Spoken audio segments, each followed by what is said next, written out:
Jeez, that was almost the end of my water bottle there. Cool. Let's talk about Pharisees. Let's crack a lackin'. So, man, Jesus is an aura farmer. To be called the King of Kings, the Lord of Hosts, the Lamb of God, the Messiah. I mean, that's just the start of the monikers that Jesus has earned. Put this right here. There we go. But yeah, the Pharisees. Jesus was Jesus was telling everyone, hey, don't be an idiot. Like, stick to the law. Stick to the Mosaic law, the judicial law. If you want to integrate into society in any kind of capacity, that's a freaking given. Right. But another theme was Jesus kicked it with the voiceless and the disempowered, the people who had disease, leprosy, the people who were adulterers, adulteresses, the sinners, the murderers, the tax collectors. He kicked it with everyone. He kicked it with everyone and found that all of them would have some use in the kingdom of heaven, in God's eye. The Pharisees, on the other hand, had this like superiority complex that was going on. They were like, oh, we are pompous and pious, and we adhere to Mosaic law. We're better than you. And Jesus is like, no, dude, I am bigger. I am way bigger than any kind of construct that comes from your mind. I'm bigger than that. And also in Matthew 23, man, he straight up flames these cats. He's like, the inside of your cup is just as dirty as anyone else's. We are all equalized by sin. The outside of your cup, though, I mean, the way you carry yourself and the way that you condemn other people. You carry yourself as though the outside of your cup is clean, as though your freaking poop doesn't stink.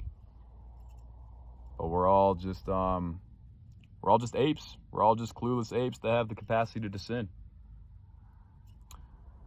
I think the Pharisees and the disciples are on two ends of the spectrum, and the disciples were like pretty uneducated dudes, right? They just had faith. Faith made up for where they couldn't like actually compute and connect the dots mentally. The faith was what covered that gap. You see that in Peter, man. Peter, I mean, dude was just like fishing away. Jesus pulls up, hey man, you seem cool. You wanna go for a great adventure? Peter's like, hell yeah, absolutely.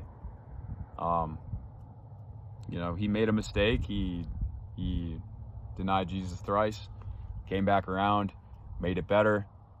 And then in Acts 3, you kind of see how Peter progresses and like things that change. I mean, in Acts 2, rather, in the book Acts 2, the first couple chapters, this dude is aura farming. He is, everyone is speaking in tongues, and, right after Jesus' time. And the naysayers, right, the Pharisees, they're like, no, everyone's just drunk. And Peter's like, nah, it is 9 a.m. No one's drunk. This is the work of God. He's just spitting game. Spitting some serious ball knowledge on these people. But yeah, you see Pharisees in real life too. And we're all misguided. I'm not going to claim that, we're all misguided to a certain degree. But it's definitely annoying having to confront and deal with people who are constantly trying to prophesy over your name and impose their frame onto you, even though it's not true. It kind of keeps you stuck and rigid in your identity. If someone says to you, oh, you're a freaking loser, man, or you're never going to get your shit together, or you don't work hard and you're not organized and blah, blah, blah this and blah, blah, blah that, and you can't have a successful, healthy relationship, and who you are is just fucked up to the center. Obviously, you can't just be accepting those lies. You got to like really discern. That's bullshit. Most of the things that people try to prophesy over you are bullshit. And the onus is on you to link with God and to adopt different belief systems. I mean, God gave us a beautiful piece of kit, man. A beautiful piece of kit. Stronger than any computer known to man. Our brains. And we can download whatever belief systems we want and reinforce them and act on them and make them happen. I mean, allow those belief systems to change our reality in real time, day after day. Yeah, you can believe that you're alone. Or you can get off the fucking island and join the rest of us and realize that you're not that special. No one's that special. All of our problems are not that unique. I thought my freaking phone camera froze for a second. I was tripped out. The sun's getting in my eyes a little bit, but it's kind of nice. The camera will never do views like this justice. I mean, this is just gorgeous. You got the mountains, some blue freaking water. What a blessing. But yeah, getting off the island, learning how to connect. I understand completely how it can be a struggle when you leave yourself vulnerable. But man, no one's out to get you.